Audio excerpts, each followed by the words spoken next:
नमस्कार, मैं अशोक कुमार पांडे और स्वागत है आपका टीसीएच लाइव के 7 बजे के प्रोग्राम में। इजराइल का एम्बेसडर है भारत में रेवान अजार। एक एम्बेसडर अगर किसी देश में होता है तो कुछ तमीज होती है, जिस तमीज का उसको पालन करना होता है। लेकिन आज वैसे भी इजरायली अपनी बदतमीजी के लिए मशहूर हैं और ये रेवान अजार नाम का जो एम्बेसडर है, इसने आज वो बदतमीजी की है कि अगर हिंदुस्तान में कोई ऐसी सरकार होती जिसकी रीढ़ में हड्डी होती और जिसके पास जरा भी शर्म होती तो बाकायदा एक बयान जारी करके उससे कहा जाता कि बदतमीजी दोबारा मत करना। लेकिन मोदी जी की सरकार से यह उम्मीद आप नहीं कर सकते। रेवान अजार ने प्रियंका गांधी का एक ट्वीट जो है वो कोट किया। प्रियंका गांधी भारत की उन गिनी चुनी नेताओं में से हैं जो लगातार फलस्तीन पर कुछ ना कुछ बोल रही हैं। आपको याद होगा, फलस्तीन का झोला लेकर गई थी संसद के अंदर, जिस पर निशिकांत दुबे वगैरह ने बहुत तमाशा किया था। अभी कल की बात है, मैंने अपने मेन चैनल पर जो वीडियो किया था आपने शायद देखा हो, जिसमें मैंने बताया था कि कैसे वहां पर अनस नाम के एक पत्रकार के साथ साथ अल जजीरा के पूरे क्रू को बम से उड़ा दिया गया था। सबको एक साथ मार दिया गया था जब वो लोग अपने कैंप में थे। दुनिया में कहीं भी पत्रकारों की जो हत्या होती है उसको युद्ध अपराध कहते हैं। प्रियंका गांधी ने उसी को ध्यान में रखकर लिखा और इजराइल जिस तरह का जेनोसाइड कर रहा है उस पर बात की। उसको कोट करके बदतमीजी करता है, वो शेम वर्ड का यूज करता है और बताने की कोशिश करता है कि इजराइल तो बड़ा महान है जो सिर्फ आतंकवादियों को मार रहा है। 60,000 लोगों की हत्या कर चुका इजराइल, जिसमें बच्चे, औरतें, पत्रकार, डॉक्टर्स सब शामिल हैं, बूढ़े शामिल हैं, हामला औरतें शामिल हैं जो गर्भवती थी, जिनके गर्भ में बच्चे थे, और वो आकर नैतिकता सिखा रहा है हमको। असल में आदत पड़ गई है इनकी भारत से दलाली लेने की।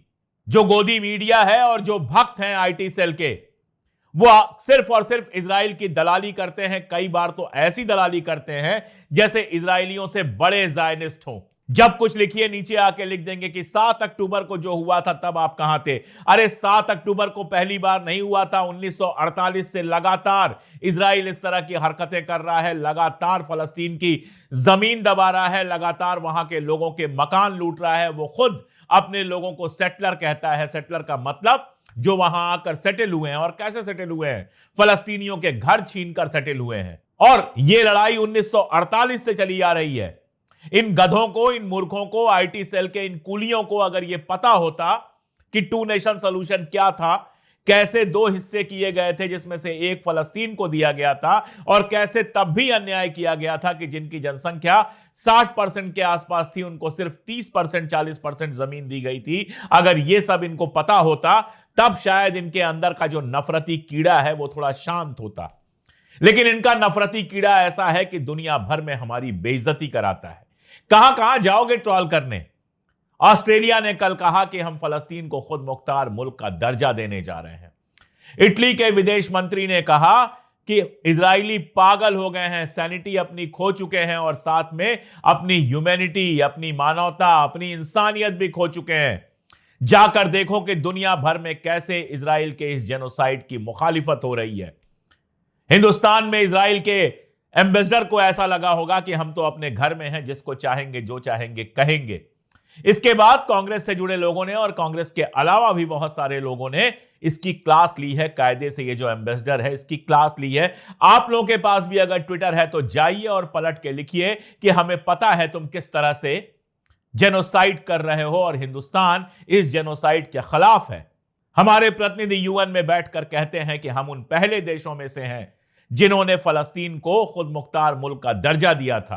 पहले देशों में से एक होने की बात अगर आप इंटरनेशनल मंच पे करते हैं तो देश के अंदर करने में क्या डर है? शर्मनाक है ये कि मोदी और उनकी सरकार इजराइल के जेनोसाइड पर अपने लब सिले हुए हैं, जबान बिल्कुल खामोश रखी है। जबकि इंग्लैंड से, ऑस्ट्रेलिया से, न्यूजीलैंड से, दुनिया भर से आवाजें उठ रही हैं। लेकिन सत्ता अगर खामोश हो जाए तो विपक्ष की जिम्मेदारी और बढ़ जाती है। सोनिया गांधी ने बाकायदा आर्टिकल लिखा था, पहले भी प्रियंका कई बार लिख चुकी हैं, आज फिर प्रियंका गांधी ने लिखा है और मैं इस हिम्मत के लिए उनको सलाम पेश करता हूं। इंसानियत के हक में खड़े होने के लिए उनको सलाम पेश करता हूं। और रेवान अजार को एक बार और याद दिलाना चाहता हूं कि इस देश की सत्ता भले इजराइल के सामने घुटनों पर बैठ गई हो, लेकिन इस देश की आवाम का बड़ा हिस्सा आज भी फलस्तीन के साथ खड़ा है। इसके अलावा भी बहुत सारी खबरें हैं, नेशनल खबरें हैं, उन सब खबरों को लेकर आ रही हैं शालिनी। देखते रहिए पूरा वीडियो। शुरुआत आज की कुछ बड़ी हेडलाइंस के साथ। सुप्रीम कोर्ट के 8 हफ्तों में दिल्ली एनसीआर के आवारा कुत्तों को शेल्टर होम भेजने के आदेश पर बोले राहुल गांधी, बेजुबान पशु कोई समस्या नहीं, उन्हें हटाना क्रूरता। जस्टिस वर्मा के खिलाफ लोकसभा में महाभियोग प्रस्ताव हुआ मंजूर। स्पीकर ने 3 सदस्यीय कमेटी बनाई, कहा आरोप गंभीर, पद से हटाने की कार्रवाई जरूरी। वोटर वेरिफिकेशन मुद्दे पर राहुल ने कहा पिक्चर अभी बाकी है, एक नहीं कई सीटों की वोटर लिस्ट में गड़बड़ी, ये नेशनल लेवल पर किया जा रहा। वोटर वेरिफिकेशन पर लगातार दूसरे दिन हुआ हंगामा। विपक्षी सांसद मिंता देवी की तस्वीर वाली टी शर्ट पहनकर पहुंचे सांसद, कहा कि ये 124 साल की फर्स्ट टाइम वोटर। गजा युद्ध को लेकर प्रदर्शन की नहीं मिली इजाजत, तो बॉम्बे हाई कोर्ट ने पुलिस को लगाई फटकार। कहा कि आखिर सीपीआई और सीपीएम को गजा युद्ध को लेकर शहर में प्रदर्शन की इजाजत क्यों नहीं दी गई। गजा में इजराइल के हमले में हुई पत्रकारों की मौत पर कांग्रेस सांसद प्रियंका गांधी ने कहा, इन पत्रकारों ने हमें याद दिलाया कि असली पत्रकारिता कैसी होती है। आईसीआईसीआई बैंक ने अपने यहां मिनिमम बैलेंस की सीमा 50,000 तक की। आरबीआई के गवर्नर संजय मल्होत्रा ने कहा मिनिमम बैलेंस तय करने की बैंकों को आजादी, इसमें आरबीआई का कोई रोल नहीं। ट्रंप बोले भारत पर टैरिफ रूस के लिए झटका, इस हफ्ते पुतिन से मिलेंगे, कहा डील होगी या नहीं 2 मिनट में पता चल जाएगा। पाकिस्तान ने भारतीय डिप्लोमेट्स के घरों की गैस सप्लाई रोकी, लोकल वेंडर्स को गैस सिलेंडर न देने के निर्देश दिए, मिनरल वाटर और न्यूज़पेपर भी बंद किए। अब वक्त कुछ बड़ी खबरों को परखने का। क्या जस्टिस वर्मा के खिलाफ चलेगा महाभियोग? लोकसभा स्पीकर ओम बिरला ने इलाहाबाद हाई कोर्ट के जज जस्टिस यशवंत वर्मा के खिलाफ महाभियोग का प्रस्ताव स्वीकार कर लिया है। ये प्रस्ताव कुल 146 सांसदों द्वारा स्पीकर को सौंपा गया था, जिसमें जस्टिस वर्मा को पद से हटाने की मांग की गई। स्पीकर ने इस मामले की जांच के लिए सुप्रीम कोर्ट के जज justice Arvind Kumar, Madras high court के मुख्य न्यायाधीश मनिंदर मोहन श्रीवास्तव और कर्नाटक हाई कोर्ट के वरिष्ठ वकील बीवी आचार्य की 3 सदस्यीय कमेटी का गठन किया। वहीं स्पीकर ओम बिरला ने कहा कि इस मामले से जुड़े तथ्य भ्रष्टाचार की ओर इशारा करते हैं। उन्होंने कहा कि उन्होंने न्यायाधीश जांच अधिनियम के प्रावधानों और सुप्रीम कोर्ट के फैसलों का ध्यानपूर्वक अध्ययन किया है और सुप्रीम कोर्ट ने भी इस शिकायत को गंभीर माना है। स्पीकर ने कहा कि उस समय के मुख्य न्यायाधीश ने जस्टिस वर्मा की प्रतिक्रिया और दिल्ली हाई कोर्ट के मुख्य न्यायाधीश की राय पर विचार करने के बाद पाया कि इस मामले की गहरी जांच होनी चाहिए, इसलिए उन्होंने ये मामला प्रधानमंत्री और राष्ट्रपति को भेजा था और कहा था कि जस्टिस वर्मा को हटाने की कार्रवाई शुरू करने की जरूरत है। इसके आधार पर स्पीकर ने संविधान के अनुच्छेद 124 के तहत जस्टिस वर्मा को हटाने का प्रस्ताव स्वीकार कर लिया है। उनका मानना है कि न्यायपालिका में विश्वास बनाए रखने के लिए जज का चरित्र बेदाग होना चाहिए। एसआईआर पर क्या बोला सुप्रीम कोर्ट? बिहार एसआईआर पर आज सुप्रीम कोर्ट में सुनवाई हुई। 65 लाख मतदाताओं के नाम कटने के खिलाफ दायर की गई याचिकाओं पर आज सुप्रीम कोर्ट में लंबी चौड़ी सुनवाई चली।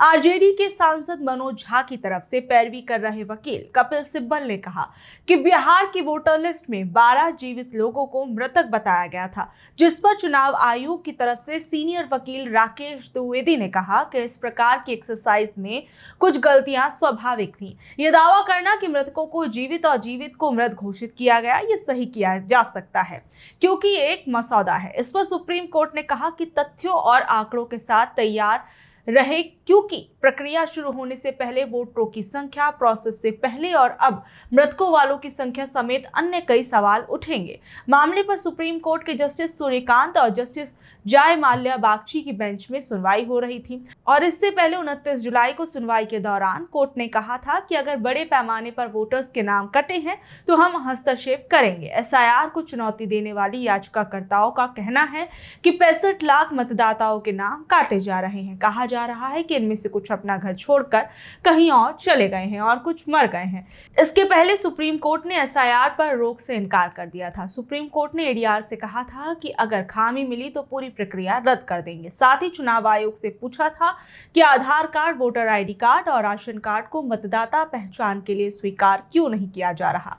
चुनाव आयोग ने कहा था कि राशन कार्ड पर विचार नहीं किया जा सकता, ये बहुत बड़े पैमाने पर बना है, फर्जी होने की संभावना अधिक है। सुप्रीम कोर्ट ने कहा था कि अगर बात फर्जीवाड़े की है तो धरती पर कोई भी ऐसा डॉक्यूमेंट नहीं जिसकी नकल नहीं हो सके। ऐसे में 11 दस्तावेजों के आपके सूचीबद्ध करने का क्या आधार है? ये तमाम बातें सुप्रीम कोर्ट इससे पहले कह चुका है। सुप्रीम कोर्ट का आवारा कुत्तों पर क्या आदेश आया? सुप्रीम कोर्ट ने दिल्ली एनसीआर में आवारा कुत्तों की समस्या से निपटने के लिए एक आदेश दिया था, जिसके तहत अगले 8 हफ्तों में सभी आवारा कुत्तों को पकड़कर शेल्टर में रखा जाएगा। इस फैसले पर लोगों की राय बटी हुई है। एक तरफ जहां कुछ लोग इसे एक जरूरी कदम मान रहे हैं, वहीं दूसरी तरफ राहुल गांधी, मेनका गांधी और पशु अधिकारी संगठन इसका विरोध कर रहे हैं। इनका कहना है कि ये फैसला अव्यावहारिक है और क्रूर है, क्योंकि इतने सारे कुत्तों को शेल्टर में रखना और उनकी देखभाल करना आर्थिक और तार्किक रूप से संभव नहीं है। उनका मानना है कि नसबंदी और टीकाकरण जैसे मानवीय तरीकों से भी इस समस्या को सुलझाया जा सकता है। हालांकि सुप्रीम कोर्ट ने अपने आदेश में ये साफ किया है कि कोई भी व्यक्ति या संगठन कुत्तों को पकड़ने में बाधा नहीं डालेगा, नहीं तो उसके खिलाफ सख्त कार्रवाई की जाएगी। ये आदेश 2022 में नागपुर में कुत्तों को खाना खिलाने पर प्रतिबंध हटाने के सुप्रीम कोर्ट के पिछले फैसले से बिल्कुल अलग है। ये देखना दिलचस्प होगा कि यह आदेश किस तरह लागू होता है और इसके क्या कुछ नतीजे आगे आने वाले वक्त में देखने को मिलेंगे। वोटर वेरिफिकेशन के मुद्दे पर संसद में आज क्या क्या हुआ? संसद में आज बिहार के एसआईआर के मुद्दे पर विपक्ष ने अपना विरोध दर्ज कराया। विपक्ष के सांसद, जिनमें प्रियंका गांधी भी शामिल थी, मिंता देवी नाम वाली टी शर्ट पहनकर संसद पहुंची और विपक्ष का दावा है कि मिंता देवी बिहार की वोटर लिस्ट में 124 साल की एक नई वोटर है। इस दौरान प्रियंका गांधी ने क्या कुछ कहा, जरा सुनिए। मतलब इसी चीज का कि क्या जो राहुल जी ने सब प्रेस कॉन्फ्रेंस में बताया कि सब फर्जी वोट लगा रखे हैं, सब नाम, पते, रिश्तेदारों के नाम सब फर्जी है। हालांकि चुनाव आयोग के एक अधिकारी ने इस दावे को गलत बताया। उन्होंने कहा कि सिवान की रहने वाली मिंता देवी की असल उम्र 124 नहीं बल्कि 35 साल है। उनके फॉर्म में गलती हुई है और इस वजह से उनकी उम्र में बदलाव हो गया था। इस पूरे मामले पर राहुल गांधी ने कहा कि ये सिर्फ एक सीट का मामला नहीं है, बल्कि बहुत सी सीटों पर वोटर लिस्ट में जानबूझकर गड़बड़ी की जा रही है और ये पूरे देश में एक सोची समझी रणनीति के तहत हो रहा है। वहीं मिंता देवी के पूरे मामले पर राहुल गांधी ने क्या कुछ कहा, जरा सुनिए। कब फटेगा फिर से डेटा बॉम्ब? सर आज भी सर केरल में एक सीट जीती है बीजेपी त्रिशूल, उस सीट क्यों? नहीं, बहुत सारी सीट्स हैं। सिर्फ एक सीट नहीं है, बहुत सारी सीट्स हैं। ये नेशनल लेवल पे किया जा रहा है, सिस्टमैटिकली किया जा रहा है। इलेक्शन कमीशन जानता है, हम जानते हैं। पहले सबूत नहीं था, अब क्लियरली सबूत है और हम कॉन्स्टिट्यूशन की रक्षा कर रहे हैं। 1 मैन 1 वोट कॉन्स्टिट्यूशन का फाउंडेशन है और इलेक्शन कमीशन की ड्यूटी है कि वो 1 मैन 1 वोट इन्फोर्स करें और उन्होंने नहीं किया, उन्होंने अपनी ड्यूटी नहीं की। तो हम सिर्फ कॉन्स्टिट्यूशन को प्रोटेक्ट कर रहे हैं, उसकी रक्षा कर रहे हैं, संविधान की रक्षा कर रहे हैं और हम करते रहेंगे, हम रुकेंगे नहीं। सर आप बिहार जा रहे हैं 17 तारीख से, 124 सुना है 124 साल की सामने आया। फर्स्ट टाइम 24 साल उसकी उम्र है और फर्स्ट टाइम मिंता देवी सुना है मैंने। ऐसे तो बहुत अनलिमिटेड केसेस हैं, अभी पिक्चर बाकी है।